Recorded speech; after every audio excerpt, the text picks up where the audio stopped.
Hi, everyone. Welcome back to another amazing episode on the Unleashing Potentials podcast. My name is Bernadette Desir, and I'm your host. And joining me today is returning champion, Harris. How are you? Hey, I'm well, thank you. How are you? I'm fantastic. Happy to have you back. This is your Good. second time. Yeah, it's a real pleasure. Thank you so much. You're welcome. Harris, where about are you tuning in from? I'm in Hertfordshire in England. Oh, nice. What's the weather like? I mean, it's a bit disappointing, I'm not gonna lie. May is usually a time for us where it's really sunny, it's really warm. It's hmm like normally it's like hmm 21 to 25 degrees, which I think in Fahrenheit is something like, hmm 70 plus. So Yeah, it's really pleasant. yeah, And today it's raining fairly hard and is grey. So I'm yeah. hoping that we'll get some nicer weather soon in exchange for whatever this is. It's been doing that here too for the past few weeks, and it's Mm, right now too, rain and bleh. whereabouts are you? Canada in Calgary. Uh, Yeah, okay, Calgary, cool. yeah, and it's cold rain too, and it's wet, it's cold, it's windy. Yeah, not my cup of Mm. tea. No. Yeah, yeah. So Harris, for those who haven't heard your episode, the first one we did, can you tell us who you are and what you do? Yeah. So I recovered completely from PTSD and pretty much all of the complex PTSD. I still find a bit here and there, but once you know how to kind of heal from it, then it stops being as Mhm. big of a deal. Yeah. And because of that, I set up my own foundation and I basically help other people, particularly with relational trauma.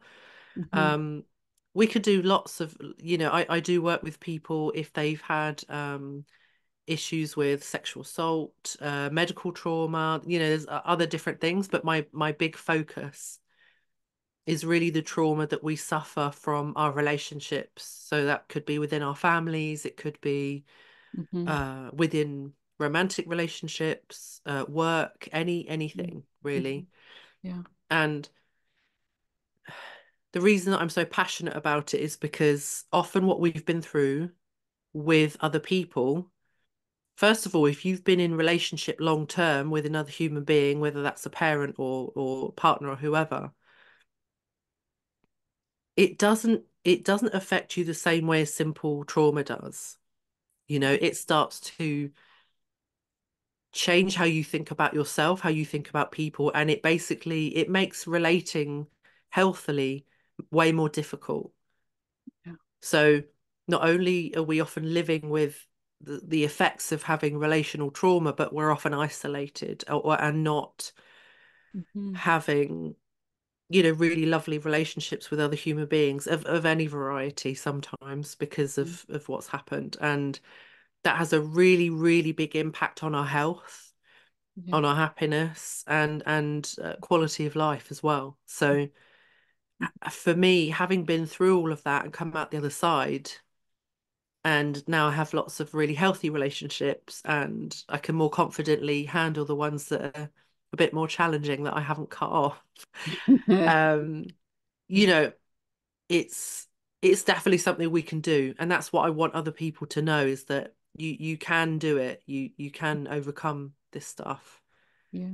Yeah. and you can have a life that you actually enjoy living. Because I think for a Mhm. long time, if you don't have that deep connection with people who know how to do that as well, fairly healthily, then Mhm. life can feel not necessarily always worth living. Yeah. Yeah. Thank you for sharing.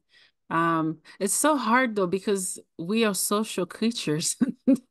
We have to be in relationship and able to thrive and survive. We need each other, but somehow we reject each other. Sometimes it's Mm, intentionally, sometimes it's not. And it hurts, doesn't it? Just the rejection from a relationship that one may thought was blooming and doing so well, and then all of a sudden, like it's the aftermath, also the shock of it. That can be very traumatic. yeah, I think if we've not always had really reliable relationships from when we're born with our caregivers, then Mhm. it can mean for a lot of us as adults. I definitely went through this phase where the idea that someone would leave was uh I couldn't handle it, could not Yeah. cope with it. Mhm. It was it the even just the concept that somebody I was with might leave me Mhm. felt really horrific, really awful. And I remember growing up and looking at, sort of teenagers who are a bit older than me saying, "Oh, it didn't work out with so and so." And they were so calm when they said it. Mhm. And I was like, these people have got no feelings. Like, why aren't they? Yeah. I was like, why are they not affected? You Mhm. know? But they might have been sad, but they weren't devastated in the same way that I thought that I would be. Mhm. So there's that side of it, the abandonment, Yeah. and when that gets triggered, that can be extremely painful. And even the threat of that can be Yeah. really terrible. And then on top of that, I think it's sometimes we can have this idea that that kind of deep connection is either only something we experience in romantic relationships Mhm. or it's rare. Yeah. And I'm not about to suggest that you can have deep relationship with anybody. I Mhm. think the more Yeah. the more evolved you become emotionally and you learn all of this stuff, I think the pool of people you'd be compatible with does shrink a bit. I'd be lying if I said it didn't. Mhm. But we're not the only ones. There are plenty of people out there who are emotionally healthy, know generally how to do secure relationships and have good intentions and are mature, Yeah. Yeah. at least somewhat. Mhm. And Mhm.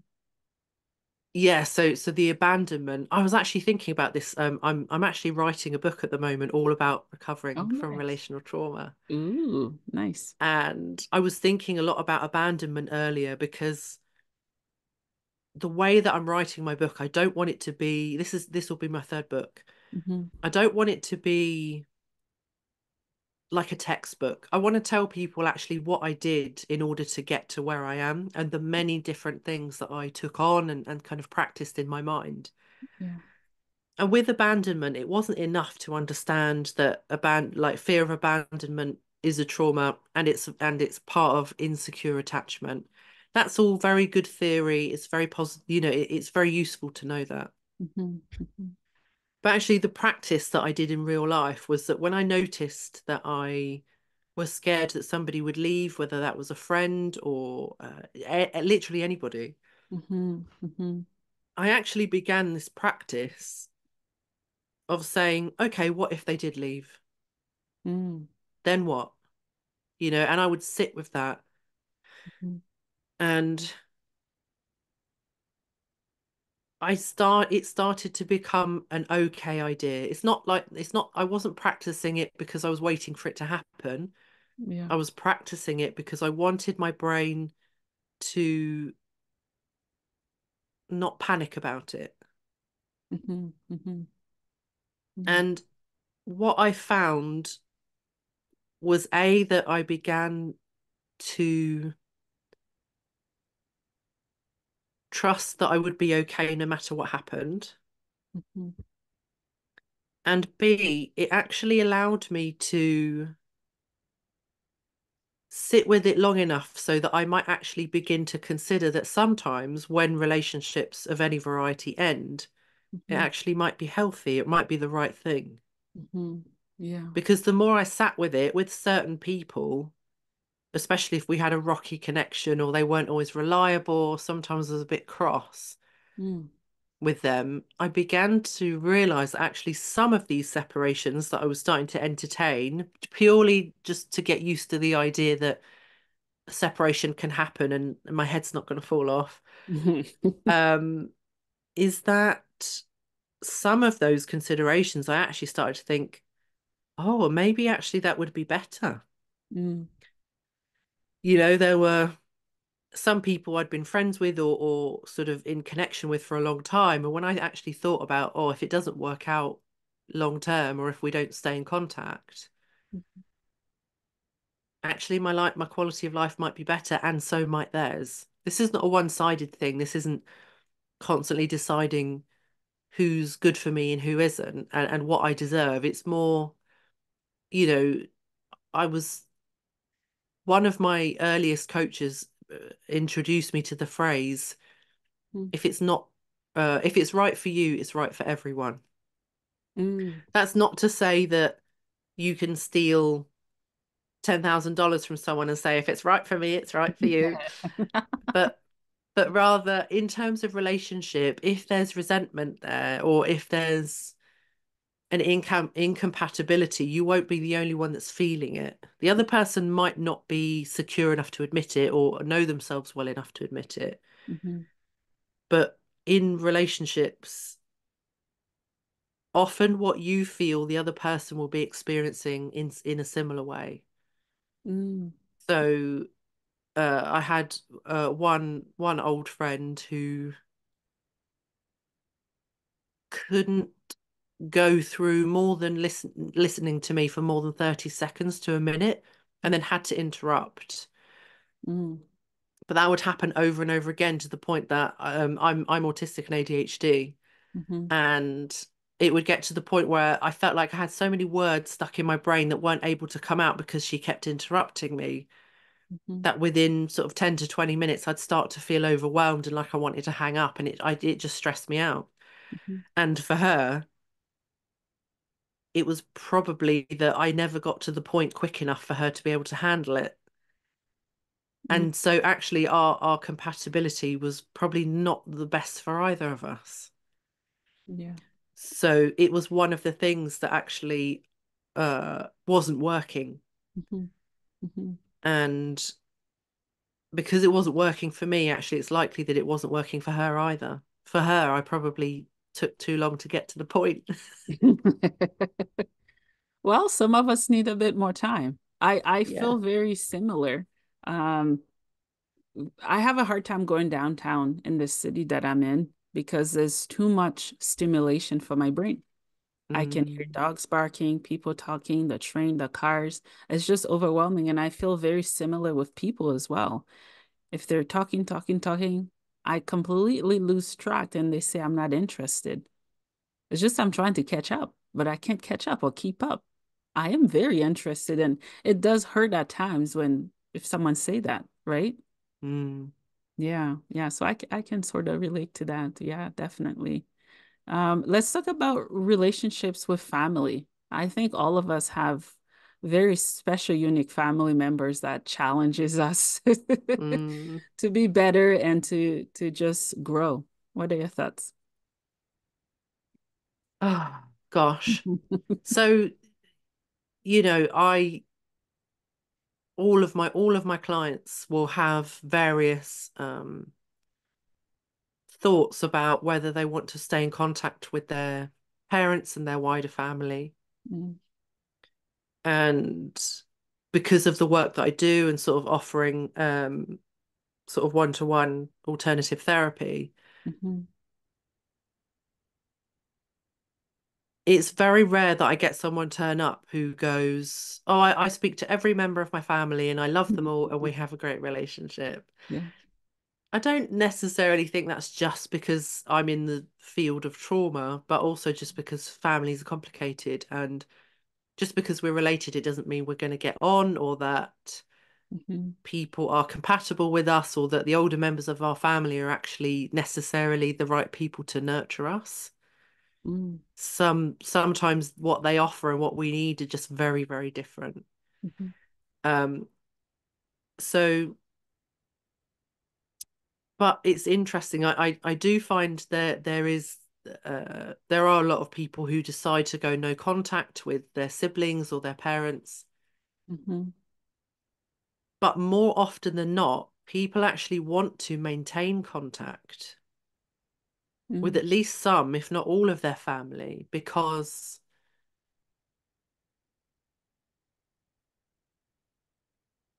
they, I've got some clients who going no contact is the best thing that they've ever done. Mm. But there are a lot of people, and I think I include myself in this particular camp, where in my family, there are many generations where parents are estranged from their children as Mm. adults. Yeah. Yeah. And there's something about that that I think is totally valid and sometimes it's totally necessary. But Mm. I have this very strong sense that that is something that I don't want to repeat. There's something, and I'm not saying that it's all down to decision. I think for some people it's absolutely necessary, and no amount of mindset or attitude can overcome how damaging it is to spend time with the wrong people. Yeah. Um, so I don't think I'm in a situation where going no contact is absolutely necessary, Mm-hmm. but I think it's not that clear cut either. Yeah. Yeah. And I think to stay in contact with folks that you're related to, that you've got a long history with and that you find challenging, Mm-hmm. there are a few things you've got to think about. Firstly, I think you really need to have people in your corner that you do have deep connection with, like really healthy, very deep, secure relationships with. So Mm-hmm. whether that's your friends, a partner, I think we need more than one. I think we need probably two or three at a minimum, most people. Mm-hmm. Um, Mm-hmm. for me, I've got a good handful, but probably more, slightly more. But I don't have kids and I don't have a partner, so I dedicate a lot of my time to my friends because they're kind of who I spend my quality Mm-hmm. time with. Mm-hmm. Yeah. So I think in order to, yeah, so I think one of the things you have to do is to make sure that your need for deep connection is met by other people who can meet that need, who you Mm. can have that type of relationship with, because it means that we're going to be less likely to look for our needs to be met from the wrong people who've already proven time and time again that they can't meet that need, or at least not consistently. Mm-hmm. Mm-hmm. So I Yeah. think it makes it easier to weather the fact that, those family members can't meet you there. Mm-hmm. And I think the other thing is to let go of something called healing fantasies. This was one of the first chapters I wrote for my new book. Oh, nice. And healing fantasies is anything where we avoid reality Mm-hmm. because we're just so desperate for the reality to be different. So that might look like, in the past I've done it with partners where I used to like fantasize over and over again that these people would turn up and be like, "Oh, I made a mistake. Like I've sorted out my problems. I've been to therapy." Mm-hmm. um, so that distracted me from the reality that these people were not, even if they were lovely and even if I felt very strongly about them, they were not available to give me what I needed in a relationship. They weren't in that space. Mm-hmm. And within families, particularly, this can look like looping around in your head the conversations you wish you could have with them.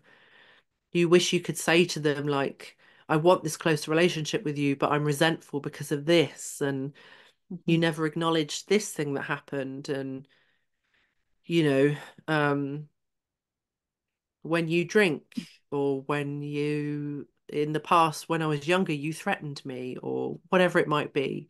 Mm-hmm. There's sort of all this unfinished business that bubbles up, and there's this part of you that just has this fantasy that if only you could put the right words together, Mm-hmm. Mm-hmm. you could get them to finally come round and finally understand and finally open up and Mm-hmm. finally take responsibility or not be reactive, or Mm-hmm. we have this desperate wish for them to change and to be different and to understand. Yeah. Yeah. Yeah. Thank you for And sharing. Yeah. yeah, and I think it's so understandable. Mhm. But by the time we've known somebody for years, we know that's probably not going to happen. Mhm. And Yeah. interestingly, I have found that since I let go of my healing fantasies around that stuff, Mhm. they've relaxed. They're Mm. much less likely to be defensive or to jump down my throat or, Mhm. it's actually in me relaxing and going, well, actually, I'm going to take away my sort of energetic need Mhm. or that kind of subtle energy of like waiting for them to kind of turn up or show up the way that I want them to. Yeah. It's actually allowed everyone to relax and actually Mhm. what is available, even if it's not ideal, that has started to come forward a lot more. Yeah. Does that make sense? It does, yeah. Yeah, as you Mm. were talking, different questions were coming to mind and different situations. And then it got to be a lot of situations that came up for me. Um, yeah. One of those is with me and my younger sister. We don't Mm. talk, but I've tried.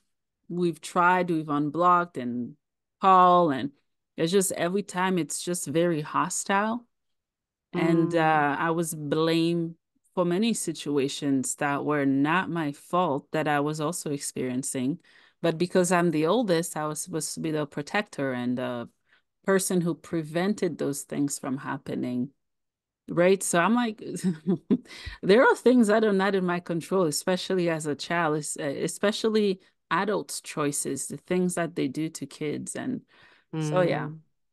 as of now, there's no communication. And I've experienced that with people that I called friends that I thought would be right here with me this day, and they're not there.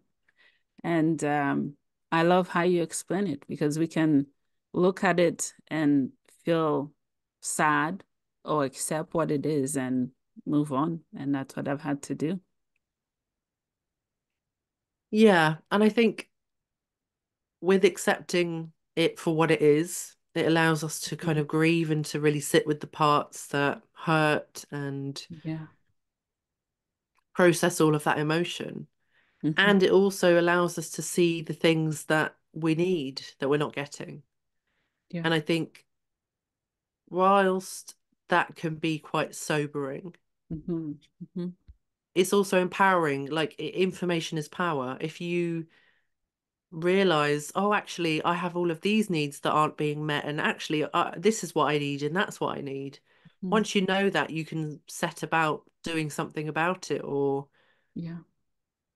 even, fostering a lot of that good stuff that you need, even within your own mind and how you talk to yourself or how you Hmm. treat yourself. Hmm. Yeah, I agree. Yeah. Yeah. Yeah. Let's talk a little bit about trauma. Or we could talk for hours about it, but let's shrink it. In your opinion, what is trauma and how can we begin to heal from it? Mm. So recent studies have confirmed this, but we knew this already just because of what it looks like. Mm. But trauma is where stuff happens and our brain can't process it. So it stays kind of like in the present part of our brain. Mhm. So when we go to bed at night, all of the memories from the day will be filed away, either just, chucked in the bin, don't need that bit of information, or it will get filed into our long-term memory when we're asleep. Mhm. Mhm. And trauma is anything kind of big that we don't have the tools in the moment to process. And so it just stays in the part of our brain that thinks it's today. Mhm. So you might go through, I don't know, say you could be in a car accident when you're like a child, Mhm. but every time there's the suggestion of getting in the car, your body immediately thinks you're 10 years old and it's just happened now Yeah. because that part has not filed away into your brain. Mhm. And that's the simple definition of PTSD. That's simple PTSD. Simple PTSD is this very specific thing happened and it still affects me now.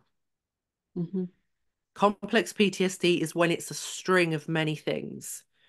So if you live in a war zone for, I don't know, longer than a day, Mm-hmm. and that might be a literal war zone, it just might be your home, your family of origin. Maybe it's very violent, or, Mm-hmm. your parents are unstable. There's a whole, it could be lots and lots of different things. It might be that you're in a particular job for a long time. Mm-hmm. Um, is any all of these things over time will begin to build up into like a pattern of things. Mm-hmm. Um, and a lot of people, I was told for a long, long time, as being a survivor myself, I was told once you have PTSD, you always have PTSD. You just have to learn how to manage it. And it's not true. Unless you I don't know, maybe have like an intellectual disability and you literally can't, we can't. But even then, there are probably other things you could do besides what, the type of work that I do. Mm-hmm. Um, but it for almost everybody, it's possible to heal your trauma. And I'm not talking about. I was on an interview last year on a different podcast with a really lovely host, and she said, "Of course, you always live with trauma," and I was like, "Not necessarily. I think Yeah. I think because of how trauma feels when you live with it, it feels sometimes so powerful and so awful Mm-hmm. that it feels insurmountable. It's like, I don't know if I could ever, Yeah. like, how would that happen? Actually, by the time you understand that it's a protection mechanism, it's just your brain doing its job. And actually, what you went through, you can go through something opposite in the sort of work that I do, Mm-hmm. where you then kind of move your brain forward from that point and kind of give like a new ending to that feeling or that memory or whatever it might be. Mm-hmm. And providing your emotions are engaged and it feels real, that's enough. And then your brain is changed again. Mm-hmm. So my simple PTSD was like so life limiting to live with, like day to day. Mm-hmm. It was dreadful. Mm-hmm. But by the time I actually processed it with my own trauma practitioner, it was gone in like 2 sessions. And Mm-hmm. I didn't know that was going to happen. And when I say that to people who are new to this subject, they think that I must be lying or that I couldn't have had PTSD to begin with because they've been so led to believe that it's just a lifelong thing that you have to live with. Mm-hmm. And Yeah. I've been in situations before where people have argued with me, Mm-hmm. and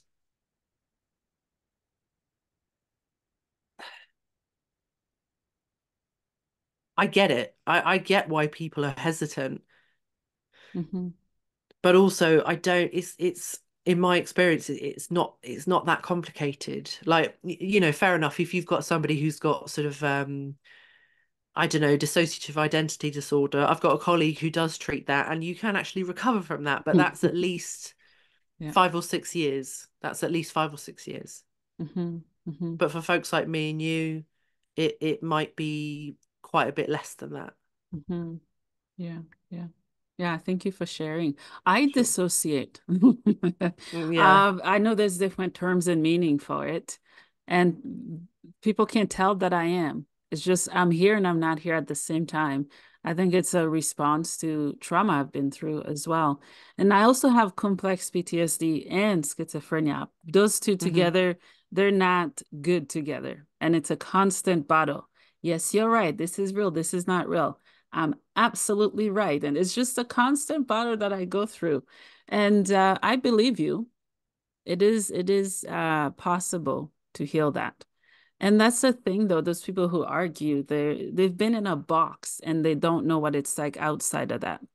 Mm. And they have limiting beliefs that makes them so small that it's impossible for them to imagine themselves big and heal and whole.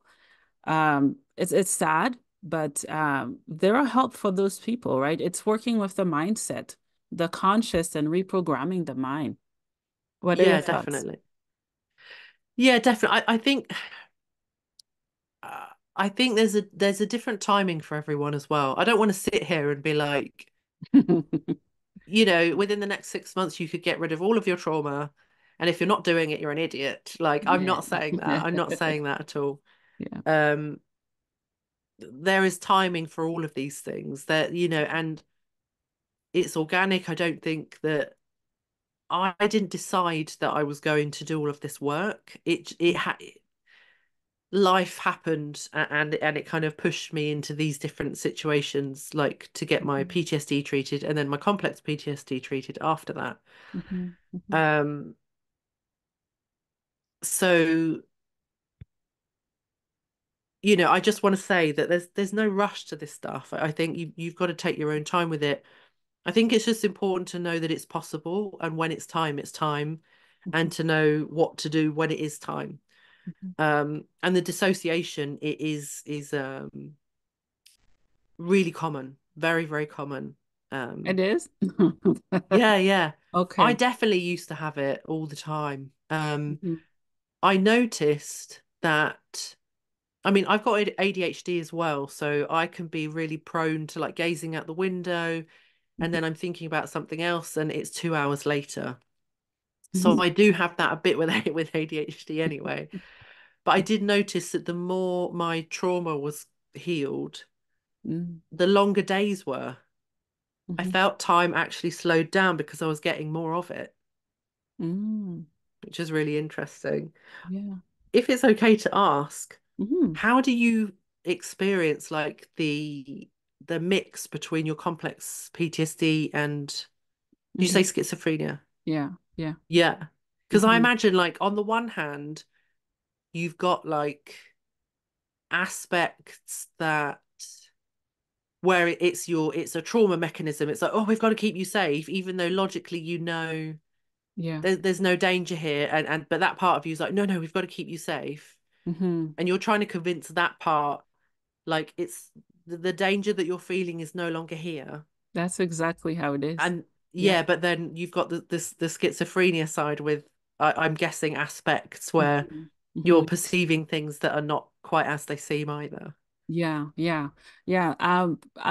I've been stable for a bit, so I don't hallucinate anymore. Okay. But there's the fear, there's still the anxiety, a little bit of paranoia when I'm out. It's just my brain freaking out. And it's like a wild child I have to tame all the time. It's like, oh my gosh, you're gonna go, you're gonna walk. What if something happened? I'm like, nothing's gonna happen. And I keep reminding myself, I am safe. I am safe. Nothing's going to happen. It's constantly freaking out. Nothing's going to happen. I'm safe. I'm fine. But Mm, yeah, yeah, I've had to just do inner work to work with it. I do meditate. I've been meditating for a bit. That does calm the mind and kind of work with the subconscious to deprogram some stuff, like limiting beliefs, ancestral trauma, or things that were inflicted to me and me as a child, just to kind of release and let those go. And I constantly have to let myself know that I am safe because I, growing up, I would see dead bodies on the street. Just I've seen stuff kids or people shouldn't be seeing. I don't know what the word is, people from those war-torn countries that they're constantly on edge. So I have to mm, tell myself, I am absolutely safe. It's okay. I'm free to walk the street. I'm not gonna get hurt because of how I look, what I'm wearing. I am safe. So yeah, that's the chat I have 24/7 with mm. myself. Yeah. Hmm. Yeah, I think I've I don't have schizophrenia, but I've had moments where my mental health has Hmm. been totally outside of my control.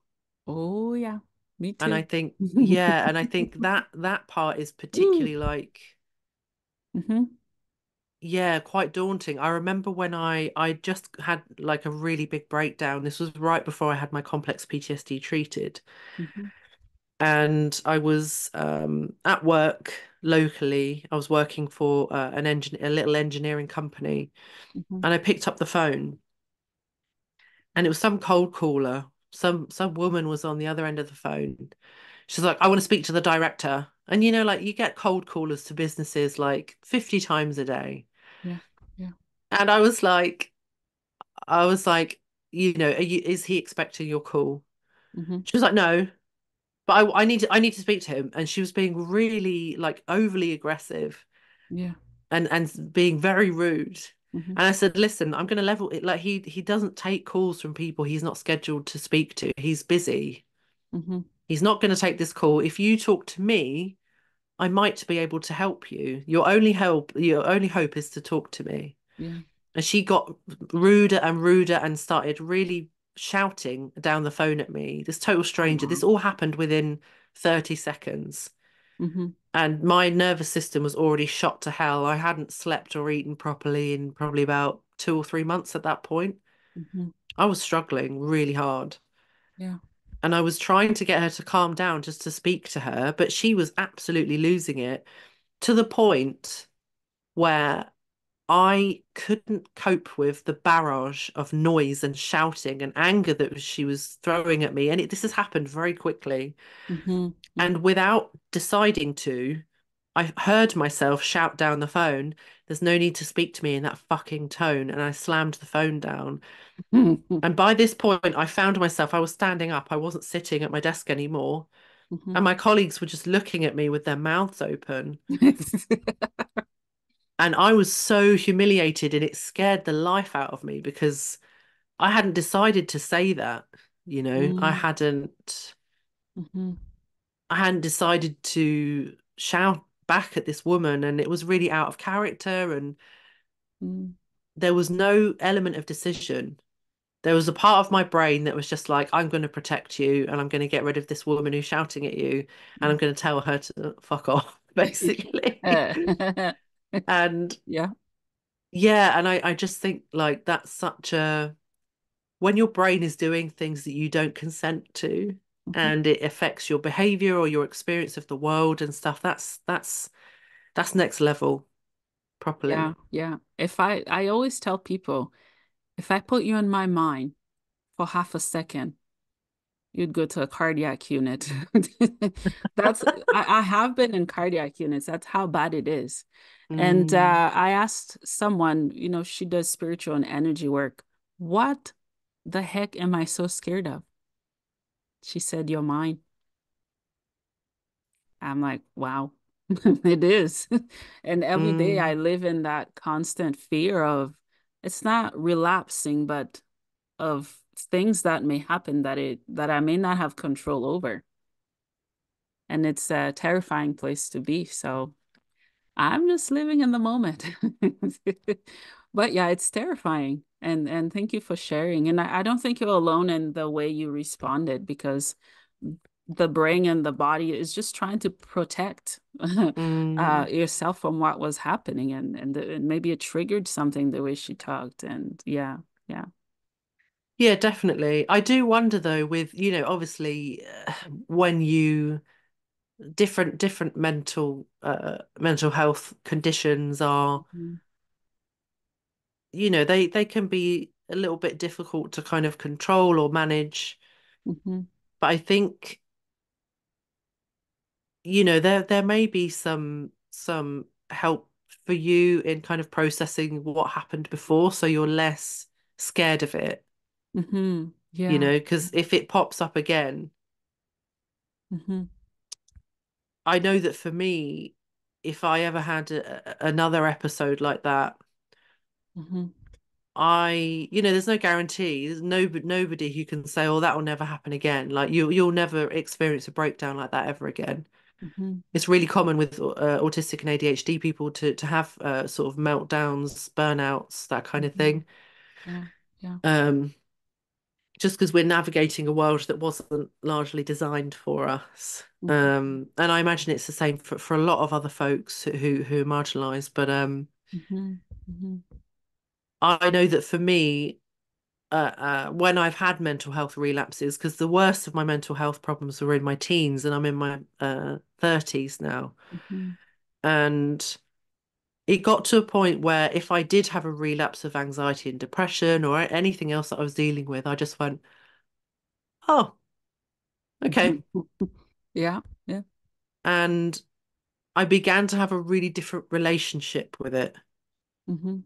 Mhm. I was no longer scared because I was like, I've actually had periods of my life where I haven't had anxiety and depression. Yeah. So actually, I know that it's possible for me to be well again. Mhm. And when it does turn up, I started to think about like what else does it bring with it that actually I can use that I don't normally get access to. Mhm. Mhm. And one of the things that happens if I, on the occasions I've experienced depression for more than a day, Mhm. that's normally when I can write my best songs. Yeah. I started learning the piano when I was 7 years old. It was Oh, nearly nice. 30 years ago. Yeah. And I've been writing songs for as long, but I can only write them when I'm depressed or heartbroken. Yeah. Yeah. Um, Yeah. so what I'm saying is, I wonder if it would be helpful for you, maybe down the line, I don't know, Mhm. if you got to a point where you were like, well, I don't think it's going to happen again. But if it did happen again, actually, how do I want to play that? What do I Mhm. want to do with that time? Or, Mhm. Mhm. Yeah. what would I want to know? Or, what would my sort of support plan, or what would I want that to look like? So Mhm. there's still a bit of agency and, Mhm. you Yeah. know. Yeah. Yeah. That's true. Well, I keep telling myself I don't want to experience that again. It's not gonna happen. Because it was terrifying. Mm, I've never ever in my lifetime experienced anything like I did. Um, there was a point I didn't go outside. There was a point I couldn't leave the psych ward because everything was just gone, like foggy, everything.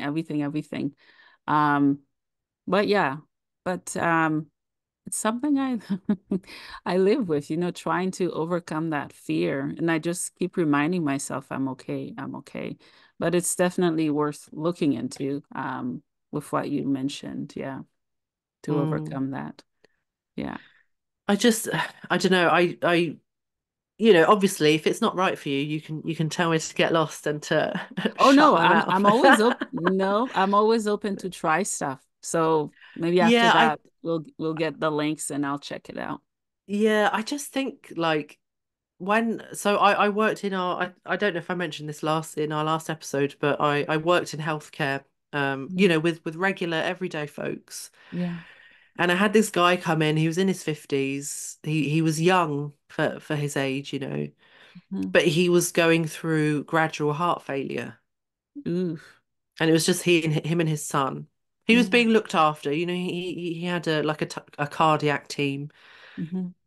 And he was just really anxious. He's like, I'm not coping well. I'm not coping well. Hmm. I said, what are you scared of? He's like, I'm scared that I'll die and then I don't know what's going to happen to my son. It was just him and his son. Mm. I was like, well, what do you want to happen if you die? And I Mm. was the first person that acknowledged that it was a possibility. And he went, oh, no one's asked me that. They just keep telling me to hang on, I'll be fine. Hmm. I was Yeah. like, well, yeah, you might be fine, but there's, being anxious is probably actually making your heart like work harder. Yeah. So, Yeah. you know, let's talk about your fear. Mhm. And we only had like 6 sessions together, and by the end, he had a plan in place of who was going to look after his son if he ended up in hospital or died. Hmm. He had a plan. He'd had a really big discussion with the person who was going to take over the parenting of his son about how he wanted his son to be parented and Hmm. how gentle his son was and how he wanted to really honor that. Hmm. Um, we talked about all of this different stuff. And by the end of it, he was like, do you know what? I just feel like whatever happens, it'll all be fine. Hmm. And my son will be taken care of. And he was like, I just feel more relaxed about everything. Mm-hmm. And so what I'm saying is I've seen people be given a space to kind of talk about their fears and Mm-hmm. maybe even have some trauma therapy if trauma treatment if what Mm-hmm. they've been through has been really tough, Mm-hmm. Mm-hmm. and to kind of come out the other side of like, well, I hope it won't happen, and it actually might not happen, but if it does, Mm-hmm. um I'm not terrified of it anymore because I'm like that feeling of starting new, starting Yeah, afresh. yeah, yeah, yeah. That's a really, really good place to go to and to stay and work at, because Mm, often we fear what we can't see or what we don't know, mm, and it causes more anxiety. Because with what I was experiencing mentally, it did impact my heart. And mm. yeah, it impacted my nervous system. It's still in shock, the fight or flight, and it's still on. But I I still remind myself I am healed. I am safe. No one's gonna harm me. Yeah, yeah. And it doesn't Yeah, help to have lived in a country with war, right? It's very different. 100%. Very different when you don't know where the bullet is coming from, who it's gonna hit, than to be la la la walking in a safe, nice street and country. And it's absolutely different. Yeah. I've It's had so some, strange. it is strange. Yeah. Yeah. I've had some trauma help. Um, yeah, it took a while to get much out of me. I would say it's a safety thing to protect myself. And that's what my inner child knows how to do. So, yeah. But I've had a few, and yeah. It's good. Yeah. It just opened up stuff I thought I buried. Mm. Yeah, yeah. Yeah, there's no burying with this stuff. And I think as well, the safer you are, the more that's going to come out. That's true. That's really true. Yeah, yeah. Did you want to touch a little bit on trauma? Or did we talk about trauma already? We talked a little bit about the Mhm. theory, but Yeah, yeah. so maybe okay. So if you're listening to this, or even for you, I guess that there are so many different ways that we can treat trauma, and I feel like it's worth. I'm just going to share with you a few different things that I've experienced and how it felt and what it did. Mhm. Okay. So with my simple PTSD was to do with sexual trauma. The first, I won't share any gory details, other than to say the first incidents happened when I was a child. So that was the main PTSD. That was the stuff that was really, really hard to live with day to day. Mhm. And when that was healed in 2 sessions, both sessions, we literally went back. The first session, Mhm. I went back to visit my younger self the morning after the incident, and I had this amazing conversation. It's not that we undid what happened, it's that this inner child version of me Mhm. got a chance to actually have the ending that they needed to have. Mhm. So they got to ask all the questions, and I got to offer them lots of compassion, explanation, um, you know, love. And I was crying a lot, but because it wasn't about reliving what had happened, it was about giving it an ending, and we stepped in after the incident. Mhm. And because of that, like I cried a lot, but it was like a massive relief. Mhm. And I think as well, seeing that little child, I was like, oh my God, like it was so kind of gut-wrenching to see this child and what they'd been through. Mhm. And I was like, oh, this is, but at the same time, it wasn't, I was looking at them as this whole human being, and I just felt so much compassion. And just kind of doing this process and then kind of taking them away from that environment, in my mind, and leaving them somewhere really sweet and really lovely, where they were happy and safe. That was all that needed to happen. In all of that time, I've not had a relapse or anything. So Mhm. that for me, whilst it was very highly emotional, it was so wholesome, so positive. Mhm. So that's one way of doing it. I had early beginning of this year, I think, I tried some EMDR because I had some driving trauma. Mm. It's really weird. I learned to use a gear stick, or I think you guys call it a gear shift or stick shift or something, I don't Yeah, know. yeah. Um, in the car when I was like 2 years old. I've loved cars, loved driving, like, ever since I was a Mhm. small child. And I've been got myself out of all kinds of difficult situations. Mhm. But a couple of winters ago, maybe like 2.5 years ago, Mhm. um, I had an almost accident. Mm. So I was driving down this really dark road. The speed limit was quite like the how fast you could go was it was quite high. But I Mhm. slowed down because I knew there was a junction coming up, and this person just pulled out in front of me, just cut across to cross the road and go down another road. Mhm. And I slammed the brakes on. I did a really good controlled stop. My Mhm. car stopped inches from them. Oh, wow. Everyone was fine. Mhm. But the next day I developed whiplash and concussion. Mm. And for reasons I don't understand, despite having had so many, I've been like actually injured in the past from other things, but Mhm. this particular thing gave me PTSD around driving. The moment that my car was going faster than 40 miles an hour, I started panicking. The Mm. moment that I was on a fast road, like a motorway, Mhm. started panicking, even though it never happened on a motorway. Mhm. I would get, and panic to the point of heart palpitations and, panic Mm. attack stuff. Mhm.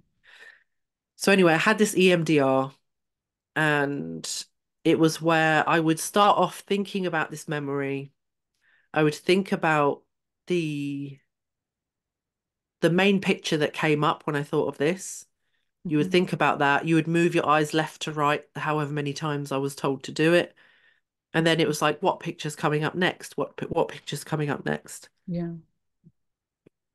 Just kept going until it just naturally came to a conclusion. Mm. And the driving trauma is gone. Like I'm completely fine since then. I've not even had so much as like not a wobble, nothing. It's been absolutely fine. Mhm. But what I will say is that EMDR to me felt more surgical. It felt that the trauma had literally been cut out of me. So Mm. it still worked, Mhm. but it wasn't as gentle as I was used to. Mhm. Mhm. So it's not bad. And I think if that's the only thing you can get in this country, sometimes, depending on where you live, you can get EMDR Mhm. um, Yeah. Yeah. on our healthcare. So Mhm. it's absolutely worth giving it a go if you can do that. Mhm. But it's not, I didn't like it as much.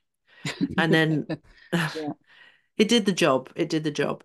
And then the last thing that I will mention is that complex PTSD, because it's not usually tied to one memory. Mm. It's a combination of 100 different things, if not Mhm. thousands. Mhm. So to get to the bottom of that is much more of an intuitive emotional process. Mhm. So the two main things I use for that for my clients, just to describe them briefly. Mhm. One is the inner child work. So we might think about, if someone feels unworthy, as an example, we might just ask them, like subconsciously, um, I want you to connect to the child that feels unworthy and allow them to kind of walk towards you in your mind. How old is this child? And then they'll be like, oh, they're 5 or they're 11 or whatever. Mhm. So we work from it in that way. It's a little bit more abstract. It's a little bit less literal. Mhm. Yeah. And the other thing is IFS, which I'm a massive fan of, in internal family systems. So it's the idea that we have many different parts of us, Mhm. and each part will pop up. Say if we're maybe we're in a bar with our friends and someone's getting a bit fresh and they haven't taken no for an answer. Mhm. There might be a part of us that pops up and is like Mhm. swearing at them, like, and saying all this stuff and maybe shoving them a bit and maybe even throwing a drink in their face. Mhm. That's the part of you that is probably not very present at your office job. Yeah. Yeah. So, yeah, so there's different parts of us, and it's those parts that are often really overreacting when they're scared for us. It's those parts that often get developed when like we're traumatized and we're scared that the same thing will happen again. There's probably a part of you personally that really wants to protect you from going through the same thing again with mental health Mhm. and is trying very hard to make sure that doesn't happen. Yeah. Um, and so and sometimes it can be like you might be in a really secure relationship, Mhm. but they've done something like accidentally left their socks on the bathroom floor. Mhm. And there's a part of you who's normally quiet that goes, our dad used to do that to our mum and they divorced. And so maybe we're going to get divorced and they're going to leave me or I'm going to throw them out. Or like maybe that's a sign of real deep respect. That's often where the big reactions come from. There's Mhm. a part of you that's like, I'm not standing for this or I'm not going to risk that, you Yeah. know? Mhm. And those parts can accidentally sabotage things for you, even though they mean very well, Mhm. because they're like, I actually don't care as long as you're alive, that's my job. That's So, very true. yeah, so speaking to those parts, building a relationship with them is actually like absolutely mind blowing and so amazing. And it's Mhm. not, again, it's not triggering. Yeah. Yeah. So, yeah. Yeah. Anyway, I hope that's been helpful. Oh, it is. Yeah. Yeah. Very, Good. very helpful. Thank you. Before we wrap up, I have two questions for you. The first one is, what is the meaning of life for you? Oh, I'm trying to remember what my what my answer was last. So, the meaning of life. I guess you could put this on a fridge magnet. I guess it'd be like joy, connection, and growth. Mm, I love that. Yeah. Where can my listeners find you, support your work, listen to your podcast that's coming out? It's already out, Yeah. right? No, not yet. Not yet. I've got old podcasts that if you like listening to Yeah. me witter on, you can go and find. Um, but if you go to my website, everything's on there. It's mxharrishill.com, mxharrishill.com. There's also a link to my healing community that's free if you want to join that. And it's got all of my stuff. It's got my books and links to my podcasts and Mhm. all that kind of Okay. thing. Yeah, that's awesome. Well, Harris, thank you so much for your time. Thank you for all you do. Keep up the amazing work. Thank you. Amazing. Thank you so much for having me on. It's been a real pleasure. You're welcome.